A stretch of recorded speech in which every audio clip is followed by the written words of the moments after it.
I've got a story that I'd like to present to you tonight, and that story is Cat Letwin's Walt Disney World's Adventure.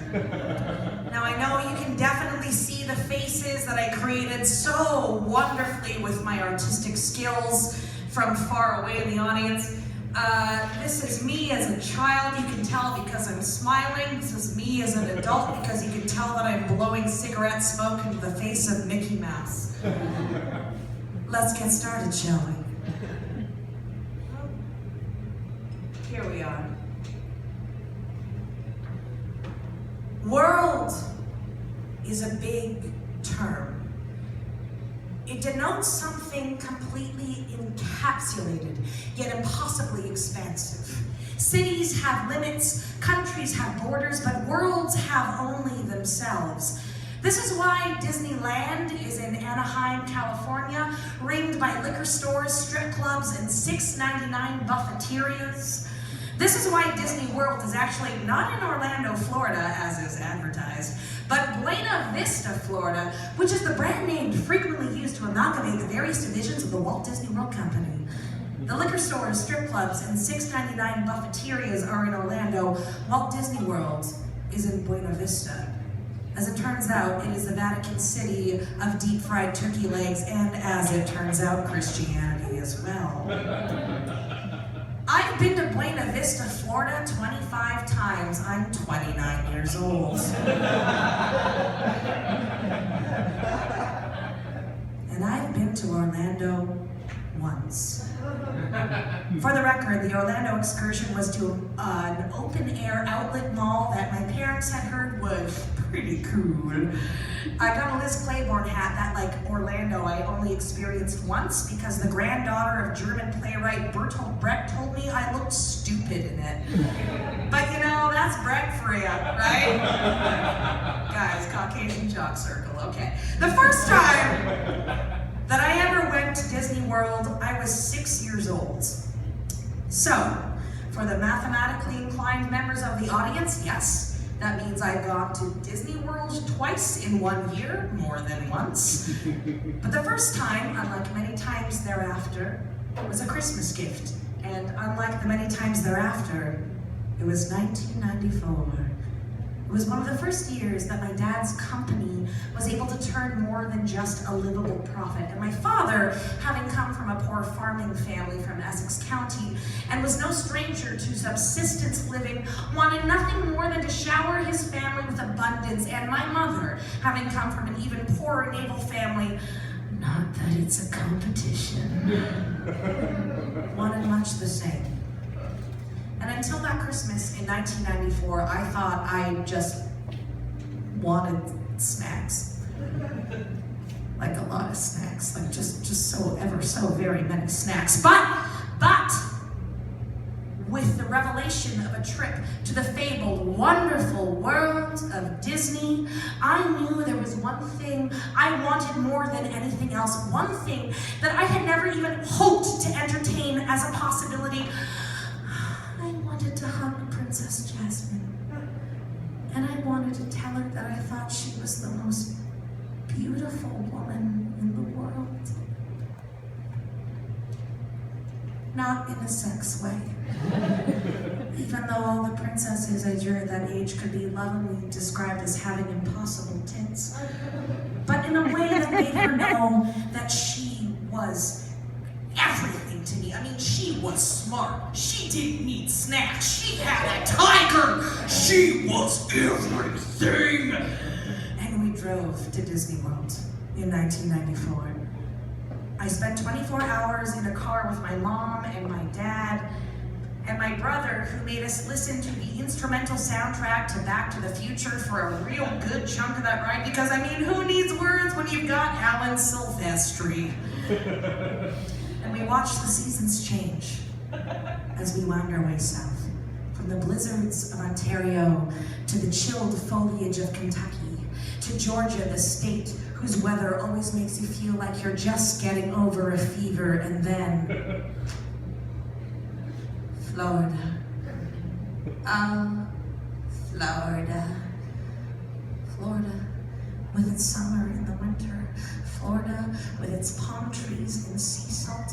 Florida with its happiest place on earth. And when we crossed the state line, my parents high-fived each other and then high-fived my brother and then tried to high-five me. But by that time, I had turned petulant and awful like a Sour Patch Kid that has fallen between the seats at a movie theater. And as a kid, Sour Patch or otherwise, you know that the hours feel like days. So I felt like I had been trapped in a car for an infuriating, agonizing month of anticipation. And you know what? Why waste a high five on a state line? I was waiting for the entryway to a whole new world. And oh, what an entryway it was.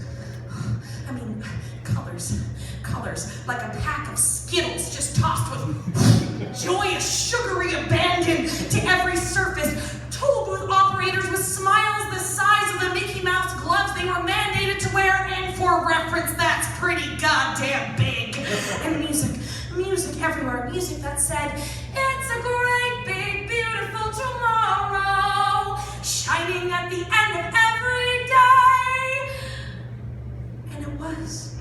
The month-long tomorrows of the car ride were a great, big, beautiful today in 1994. And I met Jasmine. It was at this thing called Breakfast with Aladdin, where you had breakfast with Aladdin. Actually, no, I mean, Aladdin didn't actually come to sit with you at the table to eat breakfast with you. He just sort of like came to your table and you could hug him if you wanted to. So really you were eating breakfast in front of Aladdin. And because I was little, I didn't understand how weird a power dynamic that was at the time. But the genie was there, and so was Jasmine. And there was a photo line. And with waffles in my mouth and syrup in my hands, I gave Jasmine the biggest, tightest, most breakfast-fueled hug I could, and I said, "You're the most beautiful woman in the world." And she smiled, and she hugged me back, and she signed my autograph book, and she said that I was beautiful too. I rode all the rides. I hugged everything that could be hugged. And it was exactly what they said it would be. It was magical. And we went back the next year. And the year after that. And the year after that. And the year after that. And the year after that. And the year after that. And the year after that. And the year after that. And the year after that. Every single year a little bit different. Every single year a little bit older. Every year, every year, every year. And then it turns out the magic of Disney ages in half-life. So you see, half the magic gets cut away. And you're left with the other half until next year when half the magic gets cut away. And then the next year, until finally, one of those years, you only have a sliver of magic left. And you have to keep it in your pocket while you are waiting in line for Space Mountain, the line you know inside out, for a ride that you know inside out. And you're staring up at the same picture of a spaceman you've been staring up at for years, and you start thinking, if an astronaut dies in the vacuum of space but within his spacesuit, does his body decompose in the suit, or would he preserve forever? The only surprises that come aren't magical. Like the time I saw the Carousel of Progress when I was 17. Now, the Carousel of Progress is an animatronic stage show created by Walt Disney himself that celebrates innovation and technological advancement. Two of my favorite things. It's also one of the most sexist things I've ever seen in my goddamn life. In the possible future part of the show, which looks, let me tell you, stunningly like the 80s, the women are excited for a voice-activated stove and nothing else. That's where the Great Big Beautiful Tomorrow song comes from, so yay! Or how about the Hall of Presidents at Epcot Center, which has an Ayn Rand quote on the wall and mentions, oh no, not natives, but Indians as being important to the American Revolution.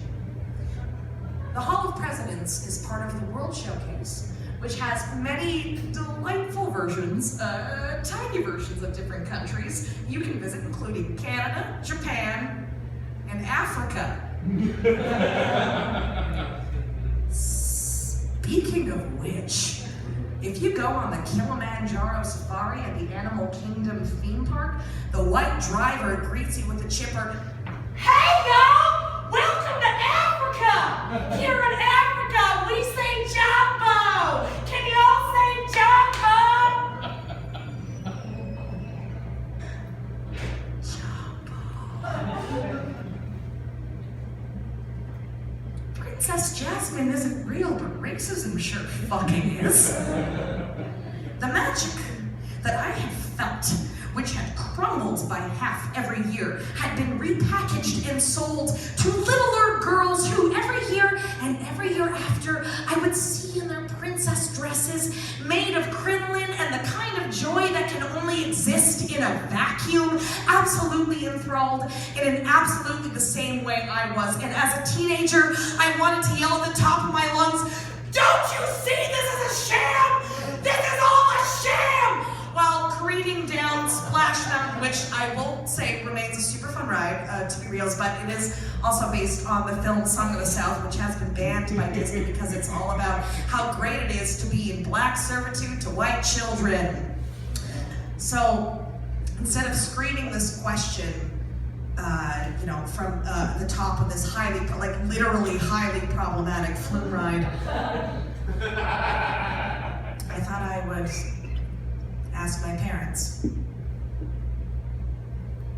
Because my parents aren't idiots. They understand what it means for a company like Disney to be as big and powerful as it is. They know they're spending far too much money on the same thing year in, year out. And the very simple explanation they gave me was this. Catastrophe. I'm doing my dad's voice right now. He doesn't sound like this at all, but this is how I feel like he sounds.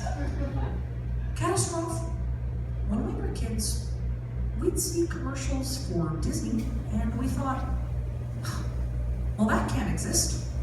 That's not a real place. How can something like that be real? And as I said, they grew up poor. They had nothing but limits and borders. But now, they had an entry into a world where those things for them no longer existed. And they have a family they love, a family they often can't get together, unless it's for a trip to Disney. So, every year I go, sometimes twice. And when I go, when I see their giddy faces, and it's like looking at the faces of children, really, that magic starts to come back.